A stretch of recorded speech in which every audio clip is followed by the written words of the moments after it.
It's going to be a very good day. Begin right there. Do you think it's possible, no matter where you are standing or what environment surrounds you, that you could choose from whatever that localized buffet of life is, that you could choose in the vortex content no matter what? Well, then you know what Source knows. So you are not needing a feathered nest in order to be vibrationally attuned to who you really are. Is that what you're saying to us? Yes. Do you like a feathered nest?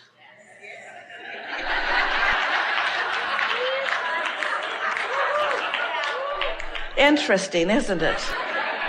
I really like this feathered nest that weakens my ability to focus no matter what.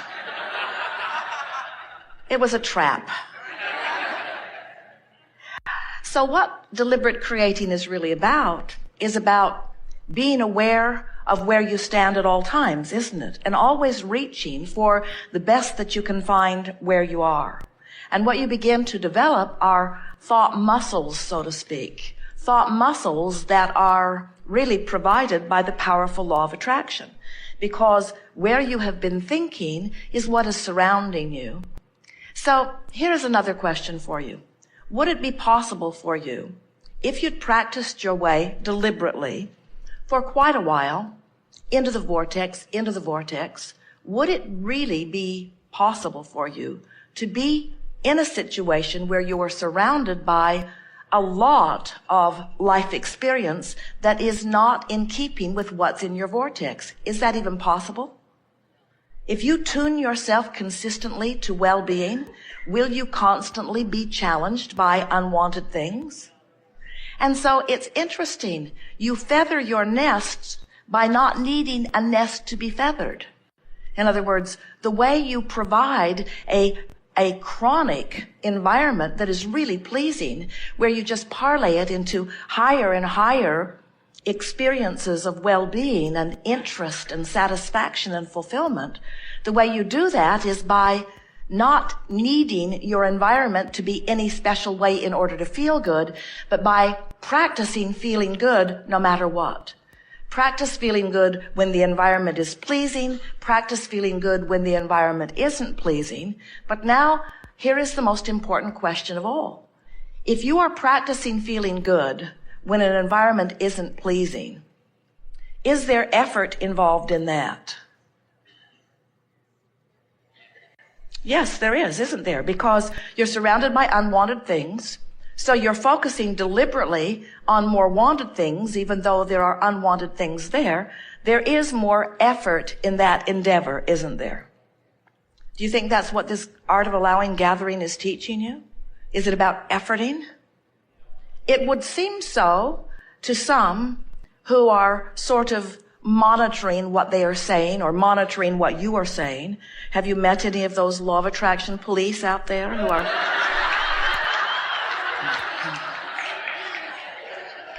who are watching your words and watching their words and pouncing on you if you should deviate from their version of what law of attraction is?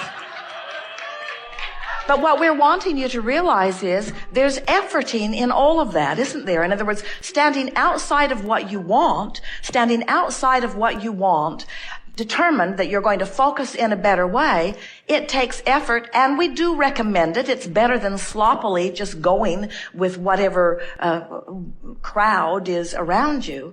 But the reason that we're playing with you in this distinct way is because when you are in the vortex, does it require effort to stay there, or as much effort to stay there? In other words, so if your quest is for ease, then your quest is for alignment or allowing. And if that really is what you are going for, if you have lowered the barricades from yourself, if you have set yourself free in the sense that you're not monitoring yourself, you're not beating up on yourself, you're not so diligent and efforting so hard to make sure that each and every step or thought or word is the right one, but instead you have this soft, flowing, free, good feeling of knowing the ease of well-being. Yesterday, Esther found herself feeling exaggerated well-being. It was like everything in the universe was just in a position of waiting for no other reason than to please her. She thought the universe does revolve around me. We want you to adapt to not a lazy world, because you are ambitious, brilliant creators, but to a calm world, to a world of ease and flow, to a world where the laws of the universe do the work, and you accept as your work alignment with the currents. Alignment with the currents of well-being, alignment with the currents of creation, alignment with the currents of the vortex that you have tactfully created, alignment with who you really are, alignment, so that you move through this life experience somewhere in the vicinity of satisfaction and exhilaration, in that range. And as you decide that the majority of your efforting will be effort of appreciation. Those words don't even go together, do they? I'm going to make an effort to appreciate. Well, then you're not in the vortex, and it's not likely you're going to be appreciating much. But when you're in the vortex, appreciation just comes naturally, doesn't it, if you will allow it? So what we're really saying to you, you now know who you really are. You now are tuned to the energy of your vortex. You now have the ability to keep it going in that way. You now have the ability to feel when you deviate. You can feel when you align. You can feel when you resist. And so now it's smooth sailing for you forevermore. You never have to go back to that efforting, to that struggle. You never have to go back to that justifying and rationalizing and defending. You are powerful creators who have significantly and sufficiently enough aligned with enough time with the vortex of your creation. You now know what it feels like to be in alignment with who you are. And so now, from this day forward, the effort that you offer, effort isn't even the right word. The focus that you offer is focus toward more alignment, toward more appreciation, toward more words of positive aspects, towards more recognition of those who are co-creating with you, toward more appreciation of each and everything that surrounds you. Appreciation from what you know now and from who you now are is the key, the basis, the nucleus of that which you are. And as you align with it, those who are watching you are going to begin to notice extraordinary, extraordinary.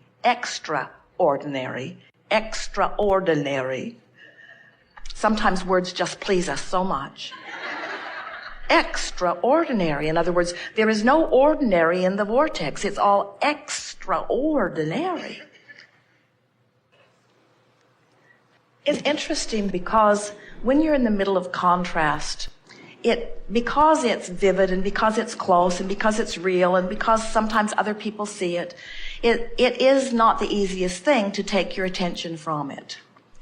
And so your question is, how can I ignore something that is happening and think about something that I would prefer? And the answer is just practicing. And so getting into the vortex or getting into alignment with who you really are is you don't do it all at once, but you understand that it is a possible thing to do. In other words, you understand that there is some place that you want to be that you currently are not, and you don't freak out, you don't turn around and run in the other direction, you don't have a meltdown. Instead, you just focus and you expect good things and you expect a path to open. And as you do, the resources, you see, what you want, where you're really going, is a vibrational match to who you are. What you want and where you're going is a vibrational match to where you are. And so to who you really are and to all that you want. And so if you stand in a place of knowing that, this is the same thing. When you are standing in contrast of something not wanted, you just do your best to activate as little of that as possible by by releasing your thoughts about it, by not talking about it, by not blogging about it, by not sending emails. Don't struggle within it.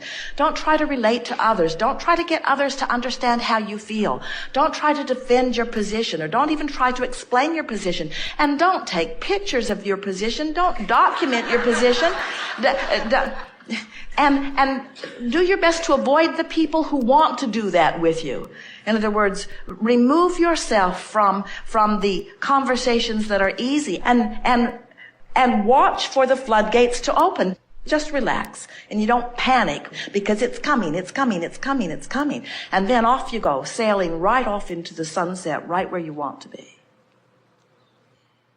The reason that we're putting it to you in that way is because what happens in that process of relaxing and releasing resistance and getting in that state of allowing is that the energy begins moving, but it's just the first steps of being inside the vortex. And so what happens is, as you get less specific and more general, now you're moving into the vortex. But when you first move into the vortex, you're still rather general. Now, when you are consistently moving deliberately by whatever process that floats your boat, as you're moving into this vortex, and now you are getting more and more specific, that's where the passion begins to come. In other words, the more you're in the vortex, the more you are a cooperative component. The more you are a cooperative component, the more you begin to see. The more you begin to see, the more definitive you become. The more definitive you become, the more specific you become. The more exact you become, the more exhilarated you become. In other words, there is so much more that is coming. Once you establish yourself, once you've shown yourself that you can do that without distraction on a really regular basis, now you're ready. Now you're ready for some deliberate focus wheels from inside the vortex. Or anything that causes you to focus. We encourage affirming from inside the vortex. You take a deck of, these are affirmation cards, and this particular one is about money, attracting money. If you're in the vortex, I can see my world through the eyes of Source. That's really an uplifting. I can deliberately choose to feel better now. I already really feel good. You mean I can feel better? I can feel better than relaxed. I can feel better than relaxed. What feels better than relaxed? Happier, excited, enthusiastic, passionate about something. Now, you might not always say that, but we think, wouldn't you rather be passionate than relaxed? Wouldn't you rather be relaxed than overwhelmed? You'd much rather be relaxed than overwhelmed, but wouldn't you rather be passionately in love than just lightly amused? And so the more you affirm, the better my story gets, the better my life gets. Don't you want to start telling a more emphatic story, a more detailed story? And when you do that from inside the vortex, that's when you get it goosed up. And so far, mostly what we've been doing is leading you out of the abyss out of the vortex into the vortex. And now what you're saying is, now what? I'm relaxed, but is that all there is? I want something more than relaxed. I'd like to be passionate. And we say, two things are necessary. Stick around in the vortex on a really regular basis. In other words, confirm that you're there and milk it. Now, what does milking it mean? Milking it means get more specific, spend more time in it. When you're in the vortex, call someone else that you know who's in the vortex too. Do some masterminding, do some co-creating. Nothing is more exhilarating than to get it together with others and affirm your well-being from inside the vortex. There are so many things in the vortex that are exhilarating beyond description. Once you move yourself into that place of well-being, and then you begin becoming more specific, think, focus, and enjoy. We were talking about the idea of deconstructing the negative thought. The process in really simple terms is deconstruct the negative thought by going general, and once you're sure you're stable, then reconstruct the positive thought. If it feels like effort in the reconstruction of positive thought, just relax and say things. If you say something like, I'm really in a good place, I'm in the right place at the right time, all is well, there's nothing for you to do, there's nothing that you're supposed to do. No right or wrong. Be as specific as you can be about what you want from where you are.